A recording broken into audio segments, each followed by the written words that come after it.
Բարև ձեզ հայրենակիցներ, Հայաստան-Արցախ Սփյուռք խաթարված եռամիասնության այսօրվա վիճակի եւ անելիքների մասին իմ զրուցակիցն այսօր Հարություն Առաքելյանն է, Armenius միաբանության հիմնադիր, հռակ կուսակցության նախկին ատենապետ, ով հիմա կապի մեջ է Պրագայից։ Բարև ձեզ, պարոն Առաքելյան, եւ շնորհակալություն ձեր ժամանակի համար։ Ողջույն, պարոն Սահակյան, ես եմ շնորհակալ հիշելու համար։ Պարոն Առաքելյան, ես գիտեմ, շատ լավ գիտեմ, որ դուք բավականին ծանոթ եք հայկական Սփյուռքին, հռակ ատենապետ, ուրեմն աշխատելու տարիներին եղել եք գրեթե բոլոր համայնքներում, որտեղ որ կան ձեր կառույցները,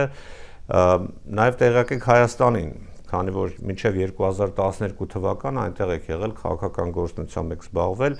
եւ նաև գաղափարներ եւ տեսակետներ ունեք Արցախի այսօրվա իրավիճակի մասին, փորձենք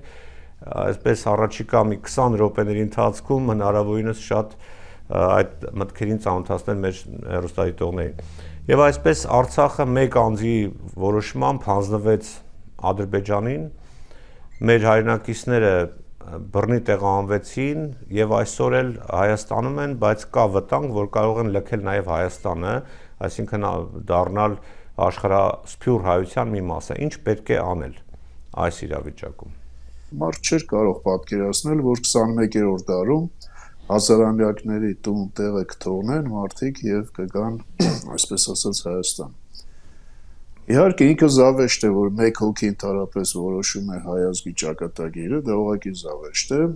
բայց սա ինչ-որ մի ցեց է, մի հիվանդություն է, որը պետք է լուրջ զբաղվել եւ ամենակարևորը չի հաստատվել։ Արցախի հարցը ունի լուծումներ, նույնիսկ այս պարագայում։ Տեսեք, ցեղասպան երկու պետությունները մեր հարևան միշտ ցեղասպանությանը զուգահեռ նրանք խաղում են միջազգային իրավունքի վրա եւ այդ ամեն ինչը հիմնավորում են պայքար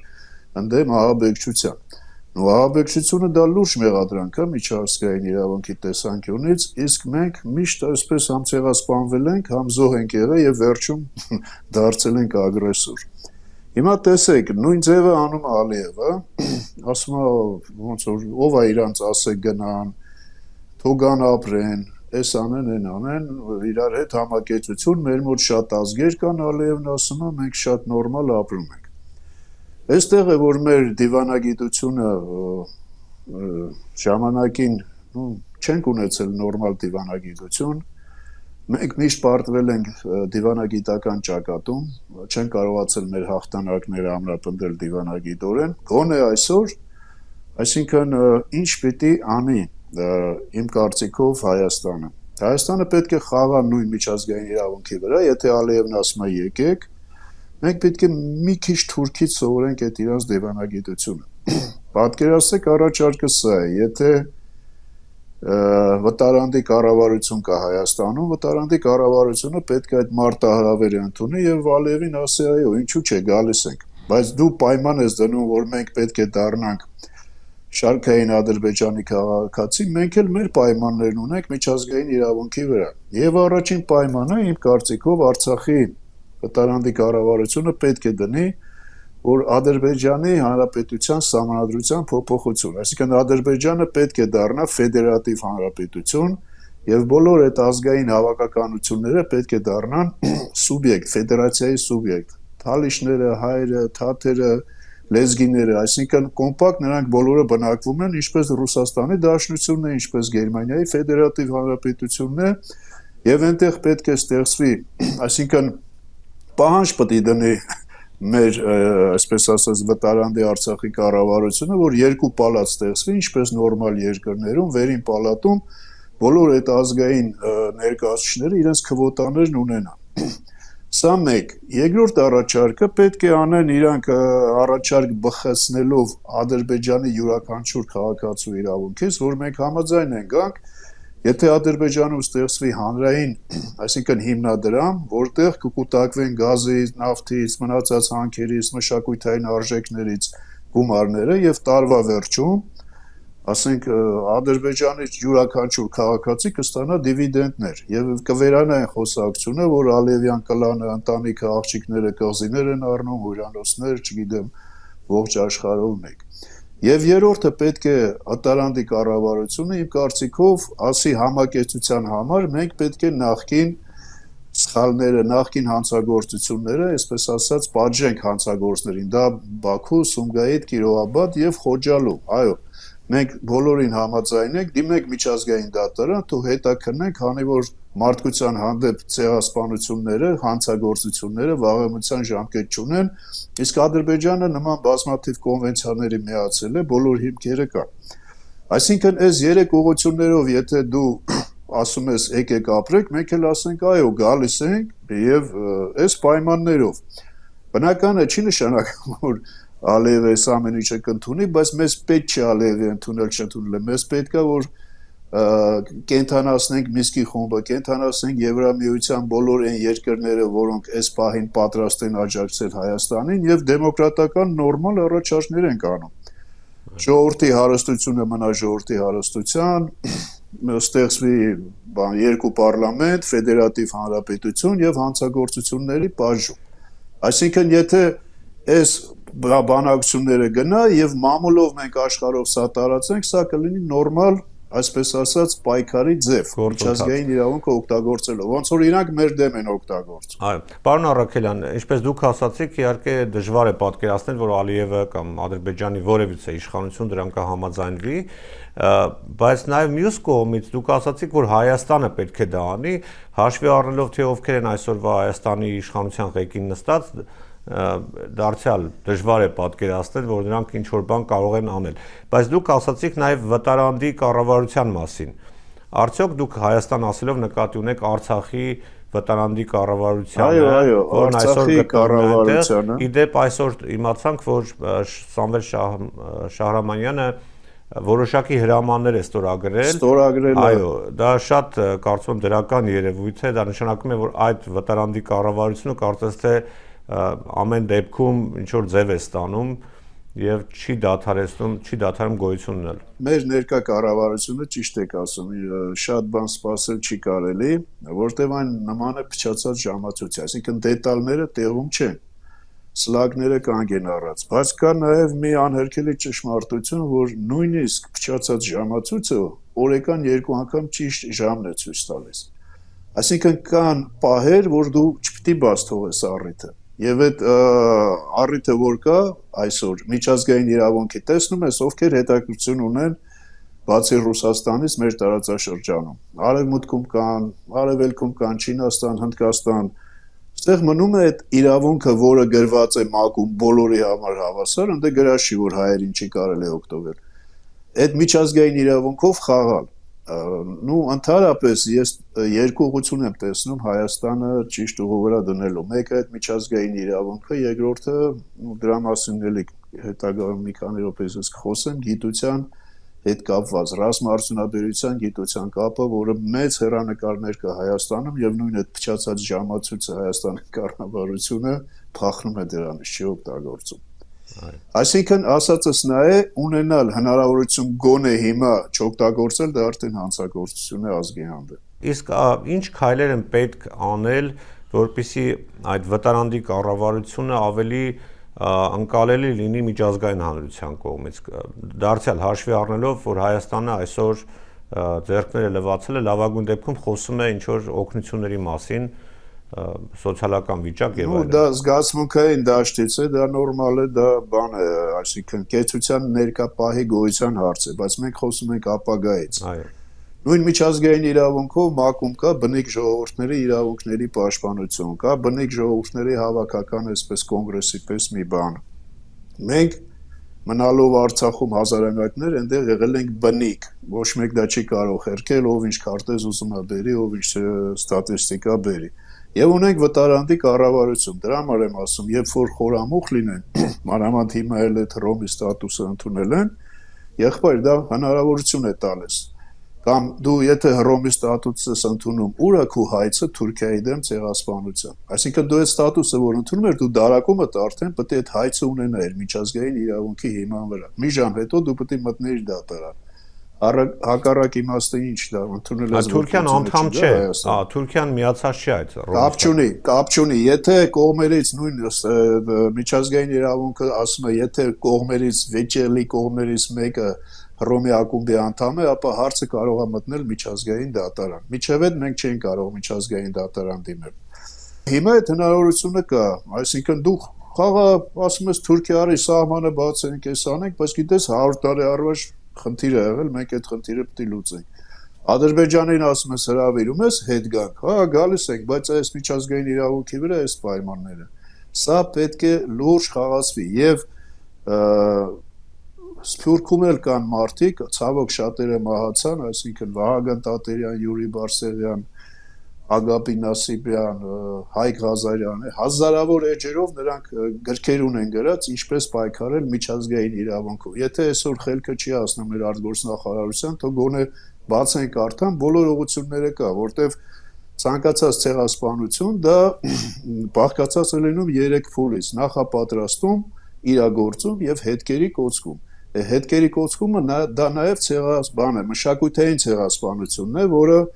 ասենք Նախիջևանում տեսանք ուղիղ եթերով ոնց էին մեր 10 հազարավոր խաչքարերը բնաջնջում ոչնչացնում։ Փաստերը կան, ամեն ինչը կան։ Եվ հիմա էլ նույնը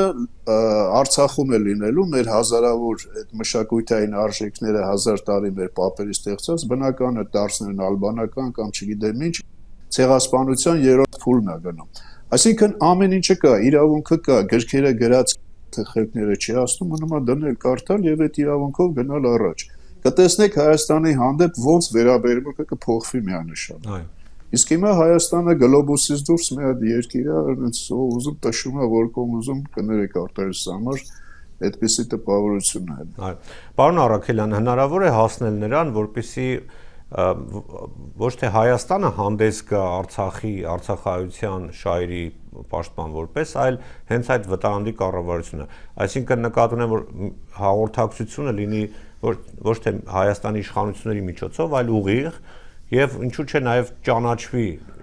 ինչ որ կերպի, ընդհանրենք վաղը միսօրը ազգային իշխանություն Հայաստանում եւ կճանաչի Արցախի վտարանդի կառավարության կամ իշխանությունը։ Ինչ վերաբերում է Արցախին, դու ճիշտ եք, ես չեմ ասում Հայաստանը, այլ դրա համար ասեցի հենց Արցախի վտարանդի կառավարությունը եւ մակում կան բնիկ ժողովուրդները իրենց վտարանդի կառավարություններով, մերը ոնց որ ասած թարմ է, կարելի է տակ հետքերով գնալ միջազգային իրավունքի տեսանկյունից եւ մյուս կողմից էլ Ադրբեջանի հետ նստել բանակցությունների, պետք է նստենք առանց միջնորդների, այդ վտարանդի կառավարությունը առանց միջնորդների պետք է նստի ադրբեջանցիների այդ բանակցությունները ու դնի իր պահանջները օրենքով ամեն ինչով հիմնավորված։ Թող Ադրբեջանն ասի չէ, սրանք հակադեմոկրատական են կամ հակամարտկային են, ինչ է։ Ամեն ինչը օրենքով հիմնավորված։ Ես կարող եմ այդ ամեն կետերը բացել երկար խոսալ, այդ 3 կետերը մենք ինչ կարող ենք անել, բայց ուղղակի դա մեկ այլ թեմա է։ Նման բաները չեն խոսում, էլի, այլ անում ենք։ Խոսալը հիմա այնքան խոսացող կա, որ հիմա գործելու ժամանակ։ Շատ լավ, հիմա գանք Սփյուռքին, Սփյուռքի անելիքների մասին, տեսեք Ալիև, Էրդողանը, թուրք-ադրբեջանական, այսպես ասենք, տանդեմը Արցախի հարցը հորով մորով անելուց հետո իհարկե դեռևս չի ախորժակը դեռևս չի սպառվել, հիմա արդեն անկլավներ, Սյունիք եւ այլն, բայց նաեւ թիրախավորել է Սփյուռքին, ընդ որում Սփյուռքը թիրախավորվել է շատ վաղուց, բայց հիմա իրանք ունեն նաեւ այսպես ասած գործընկեր իդեմս Հայաստանի իշխանությունների, որոնք ամեն ինչ անել են այս 5 տարիների ընթացքում կամ հատկապես վերջի շրջանում 44-օրյա պատերազմից հետո պառակտելու, քայքայելու ուղղությամբ եւ նաեւ նրանք նաեւ չեն թաքցնում, որ այդ Ռոմի ստատուտին միանալուց հետո այլևս Սփյուռքը անելիք չունի, քանի որ մենք արդեն միջազգային դատարանով կարող ենք նման հարցերը լուծել։ Պարզ է, որ թիրախավորված է Սփյուռքը, ինչ պետք է անել այսօր, որպեսզի Սփյուռքի միաբանությունը դուք որպես տեղյակ մարդ դες հարցնում եմ, որտեվ գիտեք բոլոր համայնքներում, գրեթե բոլոր երկրներում հայկական Սփյուռքի խնդիրներին ծանոթ եք։ Ինչ քայլեր են անհրաժեշտ եւ ով պետք է անի։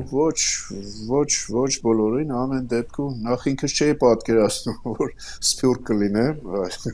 Վերջին 10 տարում նաեւ Սփյուռքի ներկայացուցիչ եք դուք։ Հա, անկախ իմ կարգից դարձա սփյուռք, բայց այդ սփյուռքահայի շապիկը մի տեսակ իմ վրայով չի լինում, ինչևից է։ Տեսեք, անխելքությունը չօգտագործել, այսինքն թեկուզ հայտատի գրասենյակների, տասնամյակների փորձը։ Ուղղակի դա անխելքություն է։ Եթե նույնիսկ դու ասում ես, լավ, մենք ենք անողը գործը, եղբայր արեք, բայց կան մարդիկ, կան փորձառություններ եւ շարունակվում է այն գավառական գործելավոճը մեր արտգործնախարարության, որ նրանք չեն հասկանում, որ մարդիկ ունեն կապեր։ Աշխարհում կապերով է ամեն ինչը պայմանավորված։ Մանավանդ այդ միջպետական հարաբերությունները։ Ցանկացած հայ սփյուռքում մի հատ խոսացա, տեսնա ինչ կապեր ունի, ու ինքն էլ չի պատկերացնում, թե այդ կապերով ինչ էր կարող անել։ Հիմա կա պաշտոնական գրասենյակներ, որոնք կապեր են ստեղծել, աշխատել են քաղաքական մարդիկ մուտք են եղել Սփյուռքում, մարդիկ քաղաքականությունով են զբաղվում առանց Հայաստանի, Հայաստանը գոնե ինչ պետք է աներ, Սփյուռքի հայապահպանությունով պետք է զբաղվեր, դա չի անում։ Ես տեղ գիտեմ, որ տարիներով դասագրքեր չեն եղել։ Այսինքն նույնիսկ այսօր ծիծաղել է ասել Հայաստանը զբաղվի Սփյուռքում հայապահպանությամբ, այսօր Հայաստանը ինքը խնդիր ունի հայապահպանության, որովհետև հայոց լեզվի դասաժամերն են, հայ գրականության դասաժամերն են կրճատում, հայոց պատմության ժամերն են կրճատում, եկեղեցի պատմություն։ Ուզում եմ ասեմ, Սփյուռքը մեծ հաշվով ինքը պետք է ինքնակազմակերպվի, չի կարա այդ 8 միլիոնը սպասի, ու չասեմ 2 միլիոնի, այդ 2 միլիոնին ներկայացնողին իբր ներկայացնող կառավարությանը, Սփյուռքը ինքը պետք է գեներացնի իր մեջից ինստիտուտներ ստեղծի աշխատող եւ հոգեվոր ոլորտում եւ քաղաքական եւ տնտեսական բոլոր ոլորտներում, այսինքն այն հայրենիք Սփյուռք, որ բաժակաճառ 30 տարի եղել է, դա տենց բաժակաճառել մնացել է լուրջ ինստիտուցիոնալ կառույցներ 20-50 տարվա ծրագրեր չէր ստեղծվել։ Գոնե հիմա ինքը Սփյուռքը պետք է հասկանա, ինքը իրան հզորացնի, սա նույնիսկ հեծանիվ պետք չի հայտնագործել, էլի ցավոք պետք է հրեաների օրինակը բերեմ, 2000 տարի աշխարհը գրավեցին, կարելի ասել ֆինանսական, հետո ձեռեց ստեղծեցին պետություն։ Մենք հիմա մի քայլ առաջ ենք, մենք պետություն ունենք։ Հիմա մնա Սփյուռքը հասկանա, որ այդ տաշի, տուշի բանը դրանք եկող անցող գնացողներ են։ Նույն Արցախի օրինակը, Արցախի ղեկավարությունը տաշի տուշի արին, երկիրը կերան, հիմա երկիրը վերջացավ։ Հիմա ինչ պետք է ուտեք։ Այսինքն ուտելու չափ կա, ձև կա, քանակ կա, վայելելու ժամանակ կա։ Հիմա